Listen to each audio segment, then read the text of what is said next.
arts, lifestyle. SNS Online.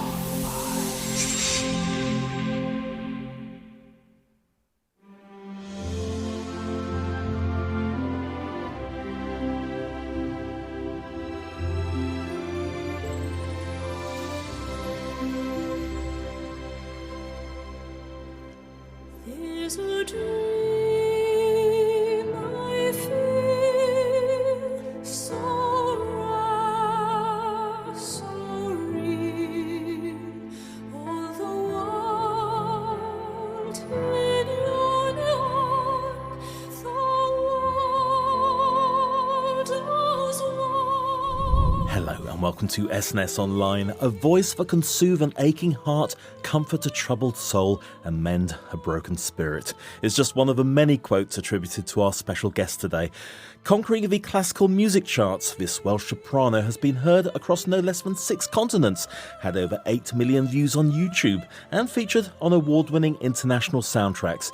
She's performed at the Royal Albert Hall, the Wales Millennium Centre and Buckingham Palace amongst many other prestigious venues, and has worked with both the Welsh National Opera and the BBC National Orchestra of Wales.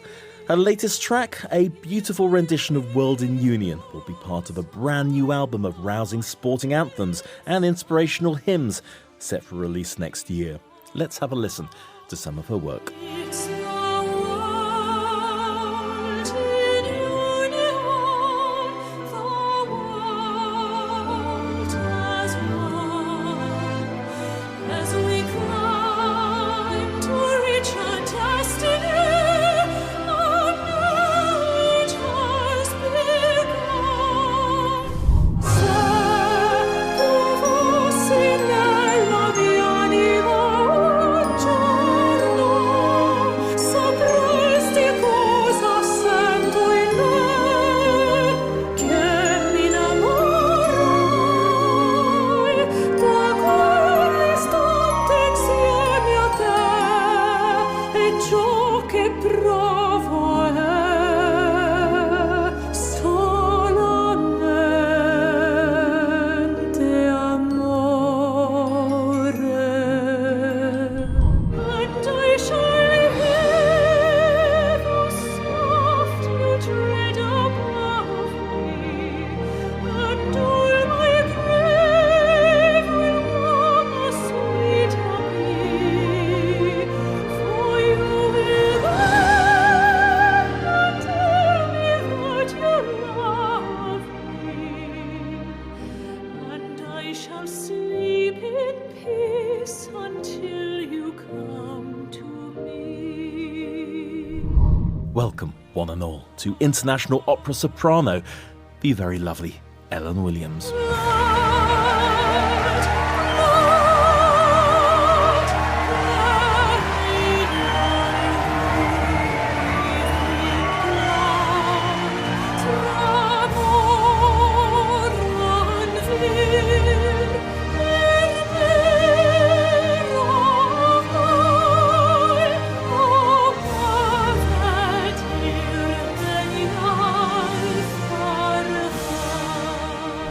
So Ellen Williams, a very warm welcome to SNS Online. It is such a privilege to have you on the show today. And I must say, oh my God, you can belt out a tune, can't you? Well, good morning. Hello. It's lovely to speak to you today, and thank you very much. I mean, I don't sing like that in the shower at all. It's actually quite shocking. You wouldn't want an album out of me. The shower is the best place to start.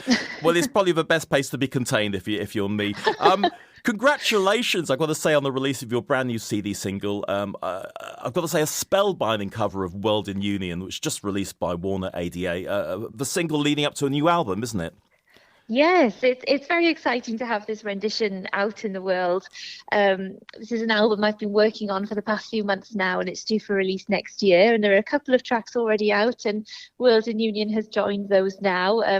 It's a very special song to me, World in Union, because obviously it came out in 1991 with the beautiful Kiri Takanawa singing it, and I grew up listening to that stunning version. And then in 1996, when the Rugby World Cup was held in the Principality Stadium in Cardiff, I remember it very well because my mother was playing the harp for the introduction to World and Union before Wow. being joined by Shirley Bassey and Bryn Terfel, and I was sat at home watching as a little girl. So it's a song that's always been very special to me. And when I sing it in concerts or with this new single now, it kind of reminds me of that, and I feel very like an emotional connection to it. Oh, your mummy was playing on the. That's amazing. That is so Yes. cool. I can see how you got inspired to follow in your mother's footsteps. Not necessarily with instrument, but in the music business, as it were. Yes. So going back in time, then, who were your influences? Obviously, your mother growing up. Was there a particular artist that inspired you, or a number of different people?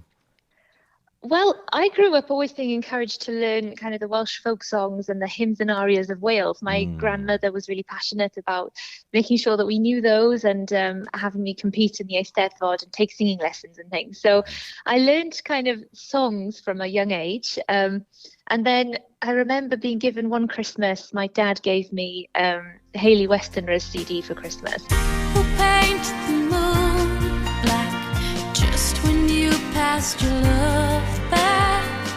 Who painted the moon black? Oh, won't you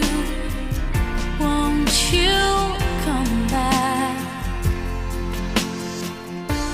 And that was kind of the start of it, because she had a similar kind of pure voice to mine when I was a child. And she sang kind of classical renditions of folk songs, and I remember that album I was given called Pure, and it had tracks on it such as River of Dreams and Who Painted the Moon Black and beautiful things like that. I remember, and I think that was probably the first CD I was given into, taste into the classical world, and I loved it, and I've just carried on singing since. That's wonderful. Is there anybody you feel you might be sort of perhaps unconsciously emulating at all, but particularly in some of your classical crossover covers, or has it been easy to stamp your own unique vocal identity on it?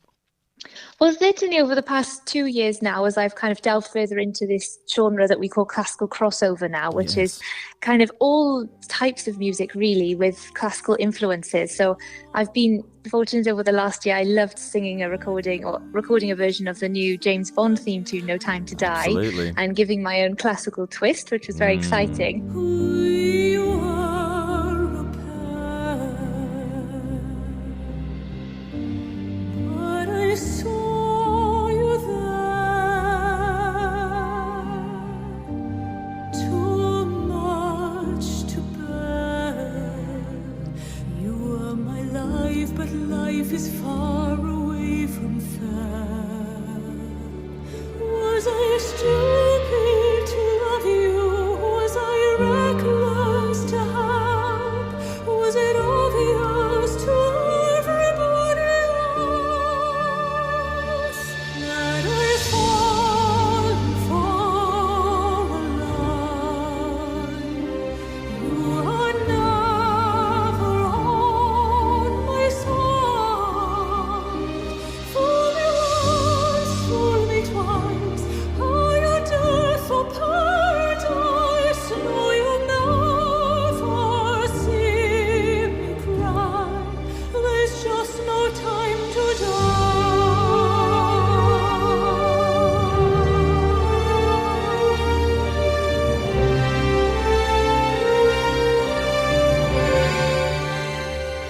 But it's a genre, that the artists such as Catherine Jenkins, Sarah Brightman, Josh Groban, Andrea Bocelli, they've all been kind of the founders of this classical crossover, huge, rise in popularity. Yes, absolutely. And people often compare me.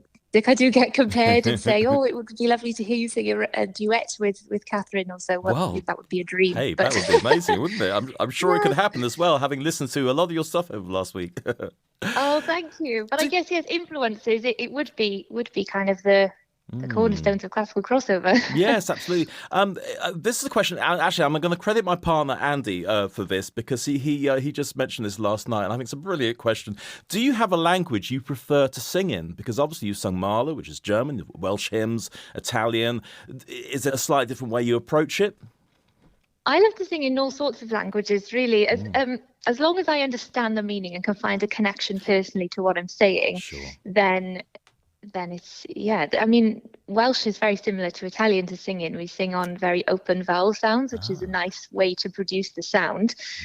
English, you kind of find that the text actually gets in the way a little bit more, but then the flip side is it's kind of nice for storytelling and for painting the words and things like that. I've sang a little in Russian and Czech, and I find those are probably the hardest to connect with for me because I don't speak any of those languages.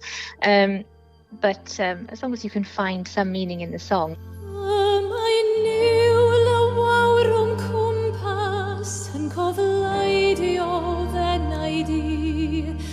Ac mi wn fod cariad rywle wrth i'r afon gwrdd ar lli. Ma' 'na lais yn galw arnai, ma' 'na law i mharwain i, at yr heddwch sydd yn aros wrth i'r afon gwrdd ar lli. Ma' 'na ddirgelfan y rhywle lle coeth yn oed fod yn yr hydd. Ond o'n o nawr mae'r gwactar a fe o'n o ddegau hyd. Ac o'r galon i mi a teb fy ngweddi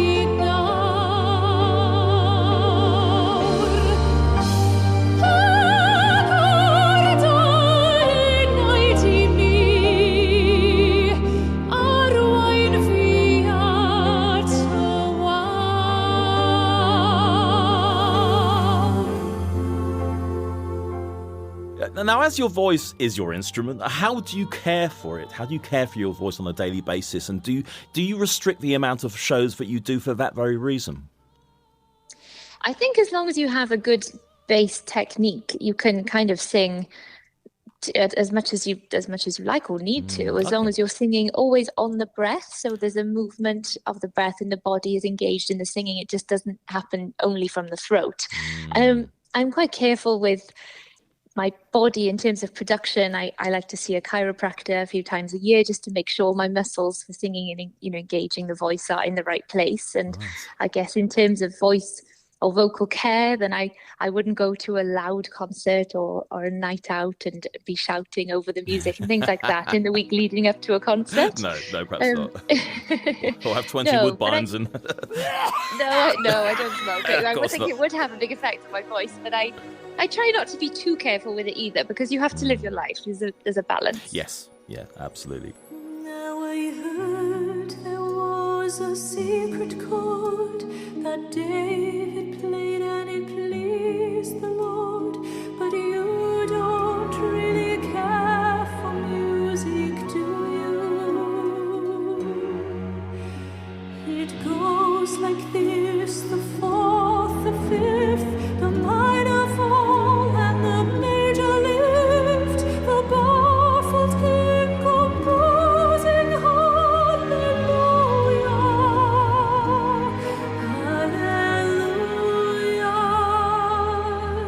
hallelujah,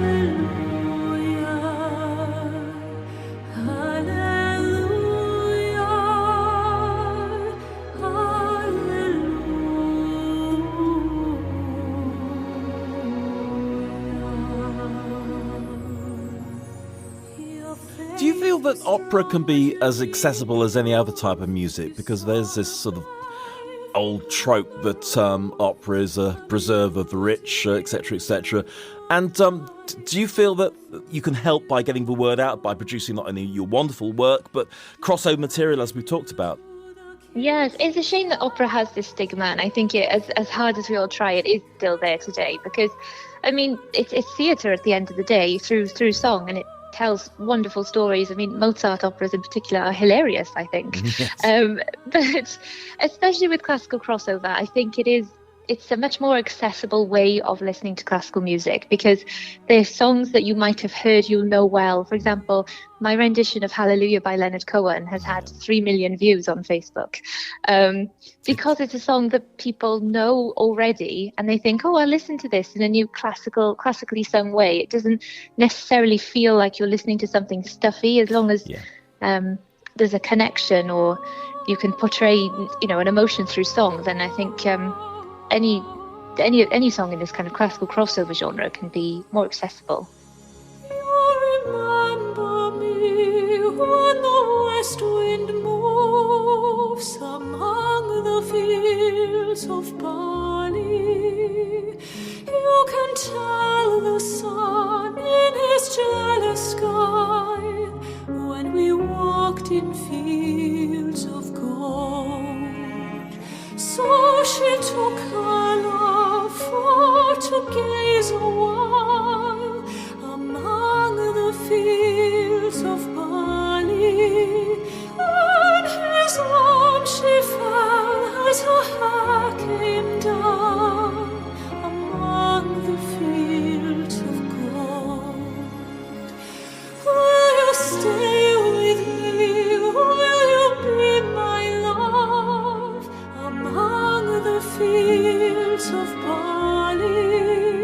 You can tell the sun in his jealous sky when we walked in fields of gold. I never made promises lightly, and there have been some that I've broken, but I swear in the days still left, we'll walk in fields of gold. Do you find that some people in your own world, of the opera world, perhaps look slightly disdainfully at people doing like popular opera to draw the masses in? Is there a little bit of snobbery there? I've got to be cautious how I answer this, because it is a controversial question. I think before the pandemic, I did sing opera, and I had contracts, and I worked in theatres, and I sang some Mozart operas and some Gilbert and Sullivan as well. And since doing my kind of lighter music and recording more, I've enjoyed singing concerts with a microphone and a whole sound system, and even the orchestra will be amplified in some way. But there is sometimes a slight looking down upon singers who use a microphone, because, I don't know, you're not singing the correct way, you're projecting. Heaven forbid. Well, just last week I had a classical concert without microphone, where Carl Jenkins was involved and Hugh Edwards was comparing, and I sang without a microphone. So you should be allowed to do both. Absolutely. And certainly you can find, as a positive for the amplified singing, there's ways of, you can find different kind of nuances to portray emotion and stories through song that are done differently when you're projecting. So there's good points for both ways, really. People need to chill out, and I'm sure there's very few of these people anyway. So.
Your work has taken you all around the world. What have been some of the memorable places you've been and the people you've met?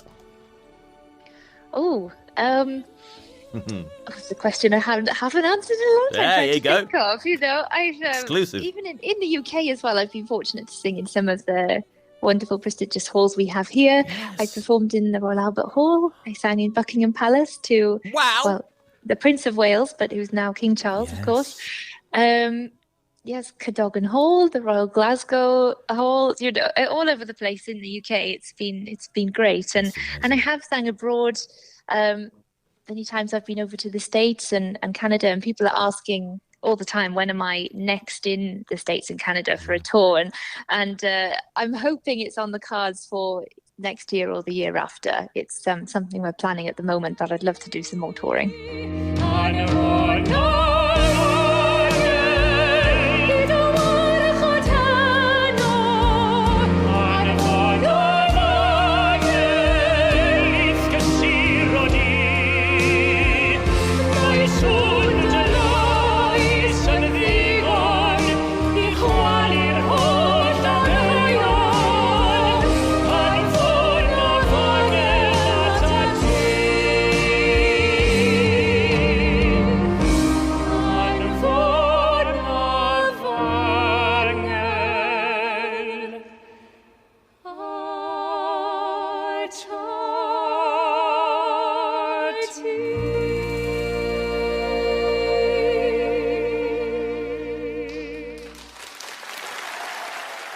Well, we briefly mentioned duets. I mean, my dream duets, because let's aim high, why not? I would love to sing with, I think Josh Groban has a voice of chocolate. It's just beautiful. And I've heard his rendition of that wonderful John Williams duet from AI. I think it's called For Always or For Forever. And that's a beautiful duet. Or, of course, Andrea Bocelli is the peak as well. That would be a dream come true to sing with Andrea Bocelli. Se tu fossi nei miei occhi per un giorno, vedresti la bellezza che ho, piena d'allegria. Io entrata dentro gli occhi tuoi e ne arrossa magia.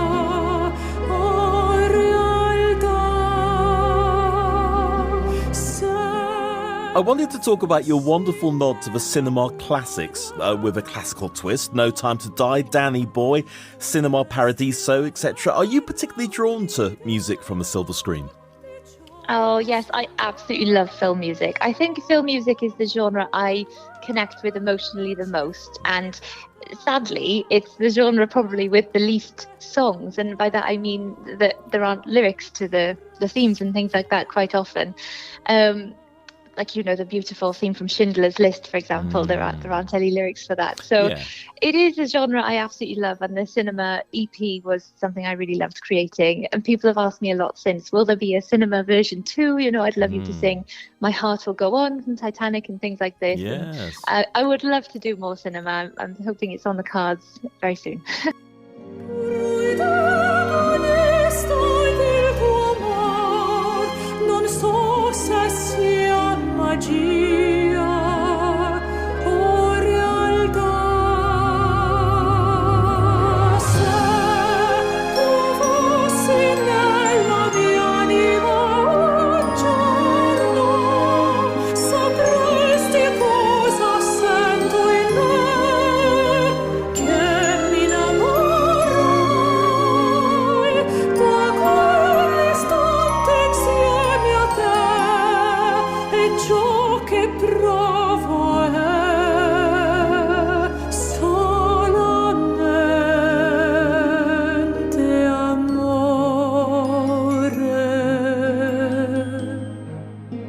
I'm wondering if there's a way you can sort of either get somebody to write lyrics for a piece of music that doesn't have lyrics, or sort of la your way through it, like the way Murray Gold does with some of his Doctor Who scores, Yes, operatic you can. laws.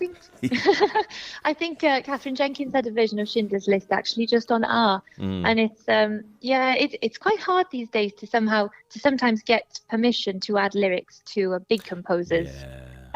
theme, but it isn't unheard of. So yeah, there's always a potential. I have to have a word with John Williams, see what he'd say. Oh yes, if you know him personally, please do. Well, I have spoken to him once on the phone, but very, very briefly, and I didn't really have any major connection with it. I just said, "Oh, I really love your work." Yes, well, I that's really all love I his managed to work do. It was a moment for me more than him. Scratch and Sniff Online with Nick Randell.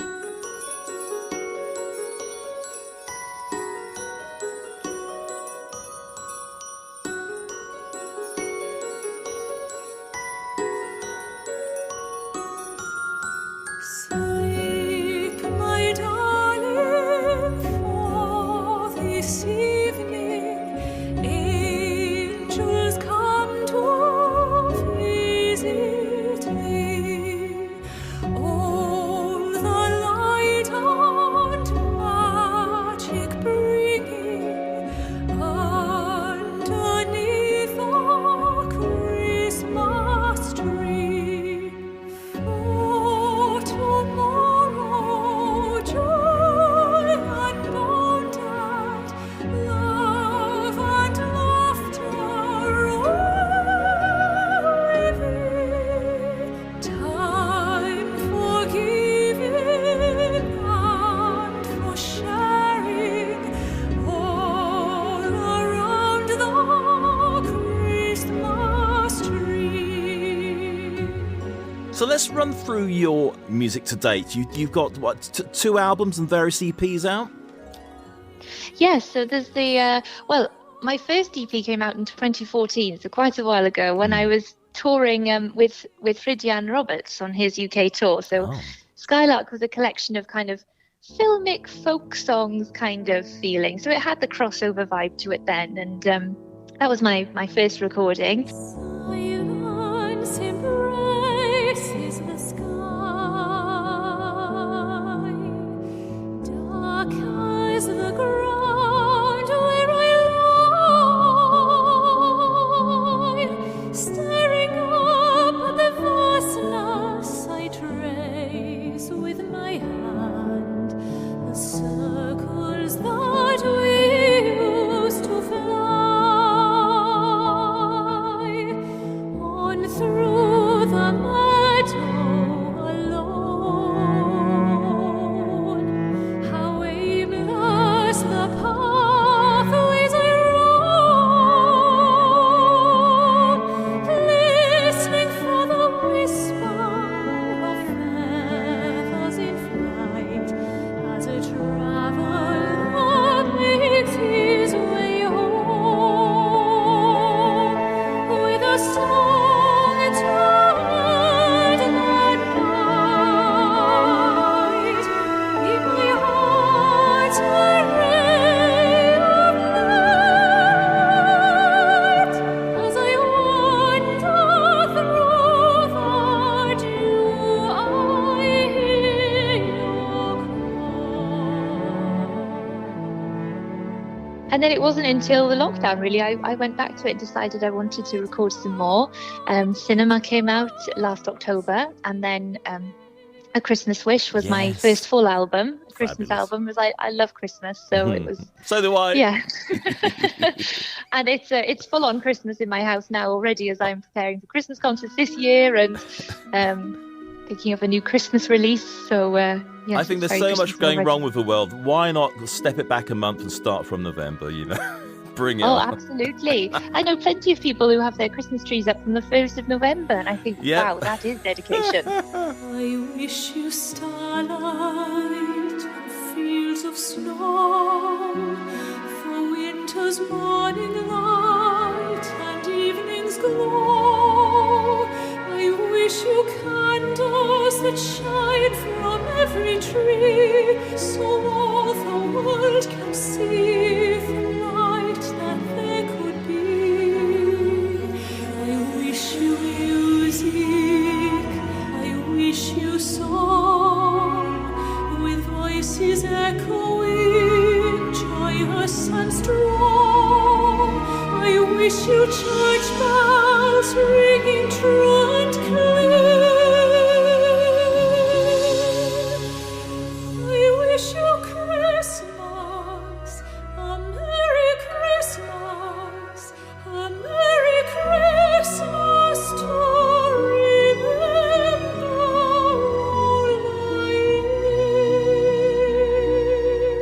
I've also got to say, I love your videos. They are just beautifully made. And it's really important to sort of package up your music well, particularly in the modern world of social media and TikTok and all the rest of it.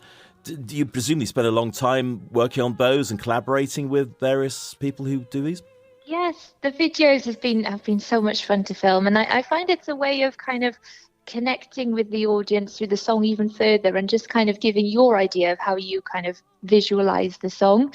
I know for World in Union, obviously it has roots in sporting history, sure. But it's also very appropriate for the world we live in at the moment, with so much unrest going on all over the place.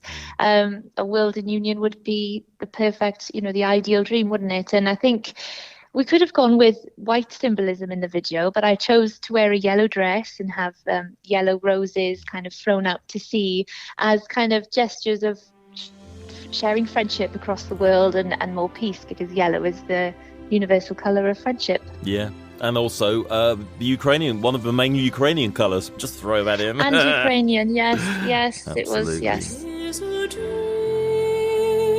I feel, so rare, so real. All the world in union, the world as one, gathering together. One mind, one heart, every creed, every color, hearts joined never apart, searching for the best in me. I will find what I can be. If I win, lose or draw, it's a victory for all. It's the world in union, the world as one. As we climb to reach our destiny, our night has begun. We must live. Well, that's a lovely way to end our chat. World in Union is out now by Warner ADR, and the album is very soon, I believe. Yes, the album is on the cards for early next year, so there's more inspirational hymns and sporting tunes to share on that on the way too. That's fantastic. So looking forward to it. Ellen Williams, thank you so much. As usual, a celebrity goodie bag will be winging its way to you. Best of luck with the album, and continued success with your fantastic career. Oh, thank you so much. It was lovely to chat. If I win, lose or draw, it's a victory for all. It's the world in union, the world as one.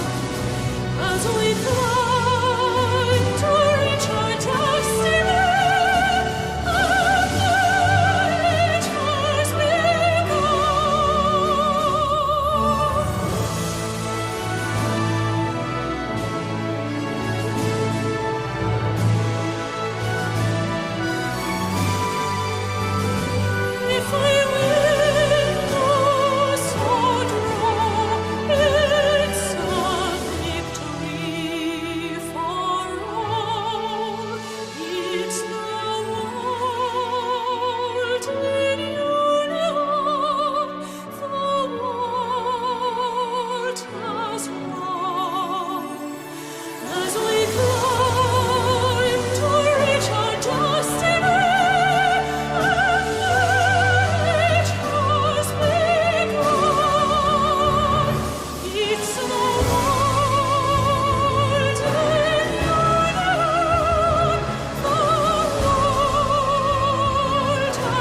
Scratch and Sniff. Scratch and sniff. Scratch and sniff. I didn't know I was agreeing to that. I thought those days were over. Well, I really enjoy working in small theatres. I don't like the huge, spectacular shows, you know. I quite like to see the audience.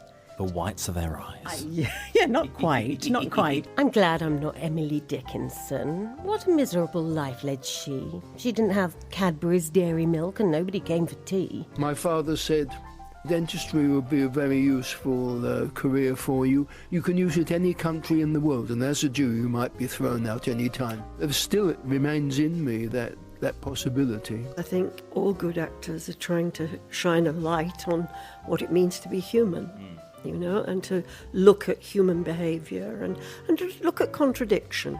And this is what, and David Bowie saw this. Is this true? David Bowie saw this and then wanted you to make a documentary about him. Yes, he asked me if I'd like to meet up, and he liked what he saw. And I mean, what a compliment. Yeah, it kind of was. Maybe Fantastic. It was a rash judgment to make. But he did. And this woman came up to me, she said, "Now tell me, have you made any movies?" And I said, "Well, no, I haven't been to Betty Ford yet." Well, if I could have gone through that floor. And somebody came pounding across the beach at me. I thought, oh, no, not here, not now. Leave me, running towards me. And they ran straight past me. By hook or by crook, I ended up meeting them in their hotel. The words breaking in are so vulgar. For a 16-year-old Beatlemaniac to spend 8 days with John and Yoko, I still don't believe it. And then I was with Douglas Adams. I will always remember Douglas's immortal words. She can't sing, she can't dance, she can't act. What's the good of her? And for some reason I was insulted. And then the door opened, and I went, "Blimey, you're Shelley Winters." And she said, "And who are you?" And I said, "I'm Derry Foles." And she put her tongue right down my throat. I never saw her again the rest of the evening. Are you enjoying now far more than you were enjoying the height of your success? No, because at the height of my success, I was on private jets and limousines, and I wouldn't be stuck in a pub with the likes of you. Well, that's charming, that is. And Britt Ekland turned and gave me a smile such as you have never seen. And I got this wonderful, utter, total attention until she realised I was absolutely no use to her whatsoever, and it was all turned off as though the light was... Oh, no! It did make me laugh. And also by the Scotsman, apparently you are tender, frightened and convincing. I mean, it's working for me. I've made Sandy Walsh blush, but in a good way. It was for me, being in the supermarket in Accrington, and my elderly ladies coming up to me and saying, "When are you and Rory getting married?" And me saying, "Well, we're not allowed to because Hayley's transgender," and them going, "Never mind that, they should be together." And that's the way to change the world. I'd say about this film is it's perfect to take someone on a date to, because you don't have to talk to them. Yeah. Did you do the old yawn, arms around the back, creeping down the front? It was very tempting. I'm doing a bra. Sliding the bra out of her top, yeah. It's an art to that. I interviewed on the same day Idi Amin and Harold Pinter. Difficult for me to say who was most difficult and intimidating of the two of them.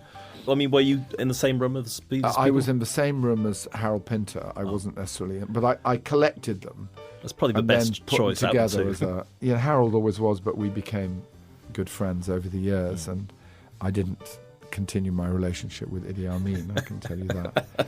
And I had a terrible problem because my Hamlet kept treading on my very pointed toe shoes, you see. So I had to keep trying to leave the stage. But of course I couldn't because he was on the foot. And it was written as this sort of very camp thing. And I actually knew a couple of people that auditioned for it. And they said, oh, it's this very sort of camp actory type. I thought, well, I could do that. But it said, Len is tall. And Mark Gatiss sent me an email and said, will you give me a ring? And I thought, he's not doing that to tell me I've got it.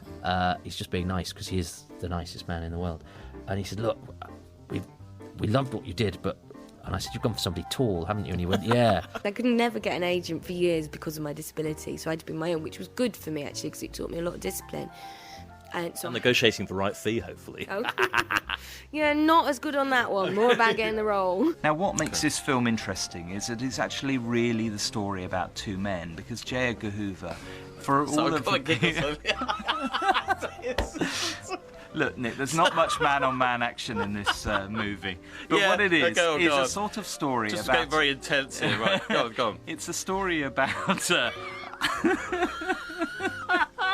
Sorry, we haven't done this readers for a couple of months. So, anyway, go on. Okay. Yes, this better be good. So basically, J. Edgar Hoover, famously, was he gay? And I just think actually that if you don't have older actors and older actresses, you're not really getting a view of a balanced society. How much can you tell us about Mary Poppins, and can you succumb to tickling or bribery? Neither, because otherwise I'll just get a huge smack bottom from Disney. I can only tell you that it's going to be great. And there are amazing people in it. And if you know who's in Meryl it, Streep, Meryl Streep, and Emily and Colin Firth. And Meryl Streep's a bit overrated, though, don't you think? Oh, apparently. Sad! Exclamation mark. And then there was a guy who was supposed to shout something from the wings, and he didn't come on. And I, very quick thinking, because I've got a very deep voice, I rushed off to do this old character who actually was still in the toilet. And I went off and and the line was, "Give me some light." And then I ran back on as Ophelia.